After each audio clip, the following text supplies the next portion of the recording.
भगवान की बातें इस YouTube चैनल में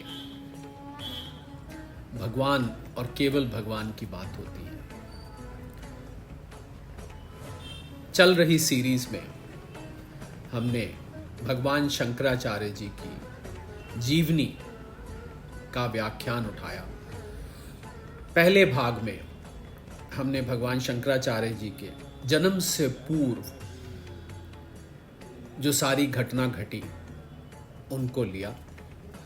आइए आज इस भगवान शंकराचार्य जी की लाइफ स्टोरी, भगवान शंकराचार्य जी की जीवनी के दूसरे भाग में आगे बढ़ते हैं। पर उससे पहले गुरु की स्तुति। गुरुर् ब्रह्मा गुरुर्विष्णु गुरुर्देव महेश्वरा गुरुर् साक्षात परब्रह्म तस्मै श्री गुरुवे नमः। तस्मै श्री गुरुवे नमः। शंकरं शंकराचार्यं केशवं बादरायणं सूत्र भाष्यकृतौ वंदे भगवन्तो पुनः पुनः। ईश्वरो गुरार्मेति मूर्ति भेद विभाग में व्योमवत व्याप्त देहाय दक्षिणामूर्तये नमः। साक्षात भगवान शंकर के अवतार भगवान शंकराचार्य। तो हमने पहले भाग में देखा कि जब भगवान शंकराचार्य अपनी माता आर्यम्बा के गर्भ में थे तो ऐसे शुभ संकेत चारों ओर से आने लगे। भगवान शंकराचार्य जी का जन्म हुआ और 1 साल के अभी हुए थे तो उन्होंने अपनी दिव्यता के, अपने भगवान होने के, अपने विशेष होने के संकेत देने शुरू कर दिए। या यूं कहें कि इर्द गिर्द जो लोग थे, खासकर उनके माता पिता, गुरुजन, उनको रिश्तेदार, उनको संकेत आने शुरू हो गए। 1 ही साल के थे तो उन्होंने भाषा पर पूरी तरह से अपना नियंत्रण कर लिया। 1 साल के वो ऐसे बोलने लगे जैसे कि कोई बहुत बड़ा विद्वान भाषा में निपुण हो जाता है। 2 साल के हुए तो न केवल वो पढ़ने लग गए बल्कि पुराणों को और अन्य शास्त्रों को ऐसे बोलने लग गए जैसे कि कोई बहुत बड़ा विद्वान पंडित हो, जैसे कि कोई बहुत बड़ा ज्ञाता हो। मात्र 2 साल की उम्र में, जबकि बच्चा ठीक से अभी बोलना भी नहीं सीखता, उनके पास एक श्रुति, जिस गुण को एक श्रुति कहते हैं वो था। एक श्रुति का अर्थ होता है कि जिस चीज को आप एक बार सुन लें उसको आपको दोबारा सुनने की आवश्यकता नहीं। आप उस चीज को ज्यों का त्यों दोहरा सकते हैं, आपको वो एक बार सुनने में कंठस्थ हो जाती है। ये एक श्रुति गुण भगवान शंकराचार्य जी के पास मात्र 2 साल की उम्र में आ गया। 3 साल के जब हुए तो क्योंकि वो शास्त्रों के और पुराणों के इतने ज्ञाता हो गए और इस प्रकार उनको बोलते थे कि उनके पिता ने उनका उपनयन संस्कार, जो कि उस जमाने में बच्चों का होता था, जब उनको गुरुकुल भेजा जाता था उससे पूर्व उपनयन संस्कार किया जाता था, उनके पिता ने उपनयन संस्कार करने की सोची। पर दुर्भाग्यवश शिव गुरु जी का देहांत हो गया और वो उपनयन संस्कार नहीं कर पाए। उनकी ये इच्छा बीच में ही रह गई। उसके बाद 1 वर्ष तक उनकी माता आर्यम्बा ने इंतजार किया, क्योंकि पिताजी को, शंकराचार्य जी के पिताजी को गुजरे अभी ज़्यादा समय नहीं हुआ था। 1 साल उपरांत उनकी माता ने शंकराचार्य जी का उपनयन संस्कार किया और उपनयन संस्कार होते ही भगवान शंकराचार्य गुरुकुल जाने के लिए तैयार थे। उनको गुरुकुल भेजा गया। कुछ ही महीनों में उन्होंने सारे वेदों पर निपुणता हासिल कर ली। सब वेद उनको समझ में आ गए, उनके अंदर जैसे समा गए। उनके जो गुरु थे, जो उनको वेद पढ़ा रहे थे, वो स्वयं ये बात देख के हैरान रह गए कि जिस रफ्तार से भगवान शंकराचार्य जी ने सारे वेद सीख लिए, वो स्वयं उसको पकड़ नहीं पा रहे थे, उनकी गति को।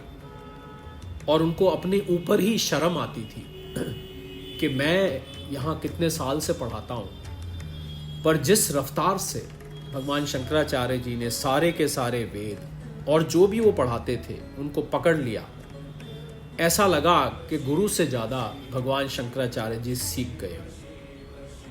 सारे दर्शन, 6 दर्शन होते हैं, सारे के सारे दर्शन, सभी दर्शन उनको जैसे कंठस्थ हो गए, सभी दर्शनों को जैसे वो समझ गए।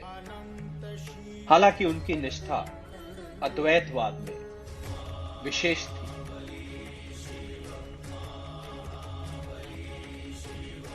एक दिन शंकराचार्य जी, गुरुकुल का नियम था कि सभी गुरुकुल के शिष्य भिक्षा मांगने जाया करते थे। 2-3 घर हर भिक्षुक चुन लेता था जहां से वो भिक्षा मांगने जाते थे। भगवान शंकराचार्य भी क्योंकि गुरुकुल के शिष्य थे, उनको भी इस परंपरा का पालन करना था। वो भिक्षा मांगने निकले अपने कुछ साथियों के साथ और एक घर पर पहुंचे जहां पर एक महिला से उन्होंने भिक्षा मांगी। तो जो भिक्षा मांगने की परंपरा थी, भवती भिक्षाम देहि, ये शब्द कह के शंकराचार्य जी ने आवाज लगाई तो महिला अंदर से आई। वो बहुत उदास थी, बहुत दुखी थी और महिला ने बोला कि हम इतने भगवान के कृपा पात्र नहीं हैं, हम लोग बहुत गरीब हैं, हमारे पास खाने को एक वक्त की रोटी भी नहीं है, ऐसा कुछ नहीं है जो मैं आपको भिक्षा रूप में दे दूं। और उसके मन पे इतनी ग्लानि, इतनी दुख, क्योंकि वो देना चाहती थी, दिल से देना चाहती थी, पर वस्तुतः उसके पास कुछ नहीं था। घर में अंदर गई, देखा तो एक आंवला, एक अकेला आंवला उसको पूरे घर में ढूंढने पर मिला। वही क्षमा मांगते हुए उसने शंकराचार्य जी के आगे रख दिया कि मेरे घर में कुछ नहीं है, गरीबी इस प्रकार है कि केवल ये आंवला मेरे पास है। और शंकराचार्य जी ने उसकी ओर देखा और उनको उस महिला पर, उसके घर पर बहुत दया आई।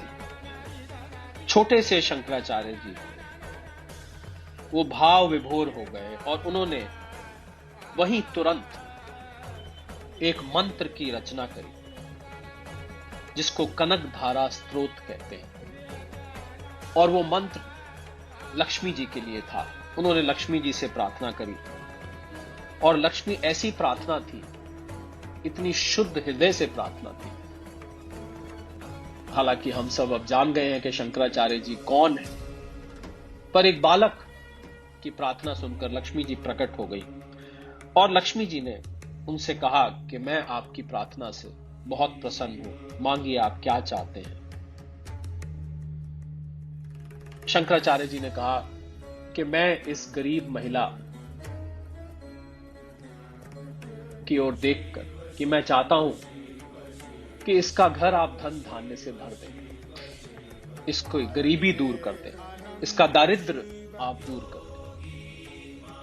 लक्ष्मी जी ने कहा कि इन लोगों के कर्म इतने अच्छे नहीं हैं कि इनको धन धान दिया जाए, इनकी दरिद्रता इनके प्रारब्ध में है। शंकराचार्य जी ने कहा, हे देवी, अगर आप मेरी प्रार्थना से प्रसन्न हैं, अगर मेरी प्रार्थना शुद्ध है, मेरा हृदय शुद्ध है, तो आप कृपया करके इन पर कृपा करें।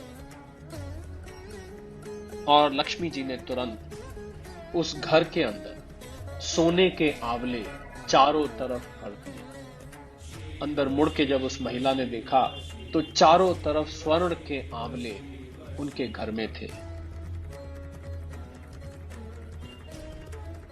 और ये दृश्य देखकर जो शंकराचार्य जी के साथ उनके साथी आए थे वो हैरान हो गए, वो महिला हैरान हो गई, वो परिवार हैरान हो गया। ऐसा कहते हैं कि आज भी वो परिवार उस स्थान पर है और उसकी पुश्तें तब से लेके आज तक धन धान्य से बड़ी भरी हुई है। उनका घर अब बहुत बड़ा है, उनके पास सब कुछ है, पूरे के पूरे परिवार बहुत बड़ा कुंडवा हो चुका है, पर उन्होंने फिर कभी दरिद्रता का मुंह नहीं देखा। ऐसी कृपा लक्ष्मी जी ने शंकराचार्य जी की प्रार्थना पर कर दी। इस बात से शंकराचार्य जी की मशहूरी हो गई। शंकराचार्य जी की जो सारे में चर्चा होने लगी, दूर दूर तक ये बात जब पता लगी तो सब लोग शंकराचार्य जी के पास आने लग गए उनका आशीर्वाद लेने के लिए। छोटे से शंकराचार्य, यही नहीं, बड़े बड़े विद्वान आकर उनसे अपनी संशय, अपनी शंका दूर करते शास्त्रों पर और उनका आशीर्वाद लेके जाते। आज इस दूसरे भाग को इस घटना तक ही रखेंगे। बहुत ही रोचक है शंकराचार्य जी का बचपन और बहुत ही प्रेरणा देने वाला है उनका छोटा सा जीवन। स्वयं साक्षात भगवान शंकर एक उद्देश्य को लेकर इस धरती पर आए, मात्र 32 साल के लिए, और आकर ना जाने कितने लोगों को प्रेरणा दे गए, ना जाने कहां तक उन्होंने वेदांत का प्रचार किया, कितने लोगों का उद्धार किया। अभी बहुत कुछ है। इसके तीसरे भाग में आपसे फिर जुड़ेंगे। तब तक के लिए स्तुति पहले करते हुए आपसे सादर प्रणाम। गुरुर् ब्रह्मा गुरुर्विष्णु गुरुर्देव महेश्वरा गुरुर साक्षात परब्रह्म तस्मै श्री गुरुवे नमः। तस्मै श्री गुरुवे नमः। शंकरं शंकराचार्यं केशवं बादरायणं सूत्र भाष्यकृतो वंदे भगवन्तो पुनः पुनः। ईश्वरो गुरार्मेति मूर्ति भेद विभाग में व्योमवत व्याप्त ध्याय दक्षिणामूर्तये नमः।